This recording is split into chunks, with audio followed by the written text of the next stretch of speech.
Gabriel Attal, l'arme anti-Rassemblement national. Nous nous en doutions, désormais nous en avons la confirmation, Gabriel Attal en personne conduira la campagne des élections européennes dans moins de 5 mois.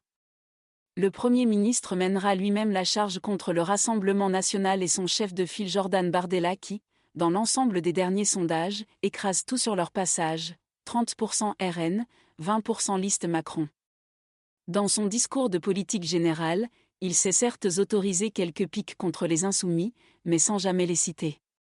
À l'inverse, il a explicitement canardé l'extrême droite et ce, sur un thème unique, son hostilité profonde, quoique désormais camouflée, à l'Europe et à sa construction. Extrait de cette déclaration de guerre, ceux qui prônent la fin de l'application des traités sont les partisans d'un Frexit déguisé qui affaiblirait la France. Moins d'Europe, c'est moins de puissance pour la France. Le Brexit, ses partisans promettaient des jours heureux à l'économie britannique et au peuple anglais. La semaine dernière, à cause du Brexit, les derniers aux fourneaux de Grande-Bretagne ont fermé. Nous, en France, au contraire, notamment grâce aux investissements de l'Europe, l'industrie revient. Qui étaient les premiers partisans en France du Brexit ? Qui a baptisé dans les villes qu'il dirige des rues du Brexit ? C'est le RN. Appeler les classes moyennes à la raison. Une manière de faire entendre, de faire savoir, que Marine Le Pen et ses sbires conduiraient les Français à la ruine.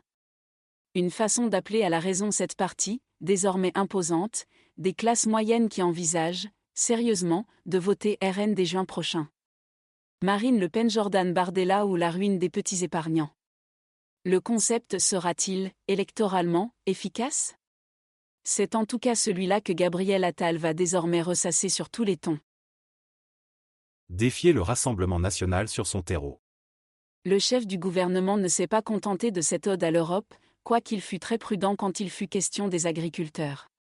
Au risque de choquer chaque jour davantage la partie social-démocrate de l'électorat du président, il n'est plus question désormais d'abandonner la rhétorique identitaro-républicaine à la droite et à l'extrême droite. Les mots, toujours les mots.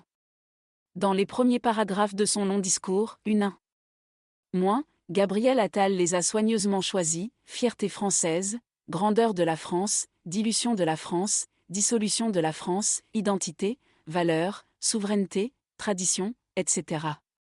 Donc réussir à diminuer le Rassemblement national en le défiant sur son terreau, en lui reprenant ses totems.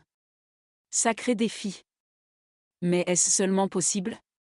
Les chefs de la gauche se sont aussitôt déchaînés contre Gabriel Attal. Jean-Luc Mélenchon le premier à aboyer qu'il avait prononcé le discours le plus réactionnaire depuis 100 ans. Rien que ça.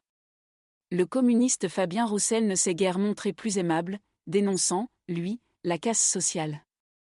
Les socialistes et les Verts n'ont pas manqué de reprendre ces réprimandes et on pouvait s'y attendre.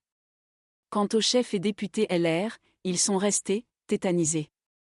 Comment en effet critiquer de façon acérée un discours qu'ils pourraient pour l'essentiel reprendre à leur compte ? Mais, en réalité, le Premier ministre, sur le plan politique et électoral, n'est préoccupé que par le RN. Il l'a montré de façon explicite à la tribune du Palais Bourbon. Le rendez-vous avec Jordan Bardella se rapproche. Il portera aussi sur les valeurs, ces fameuses valeurs.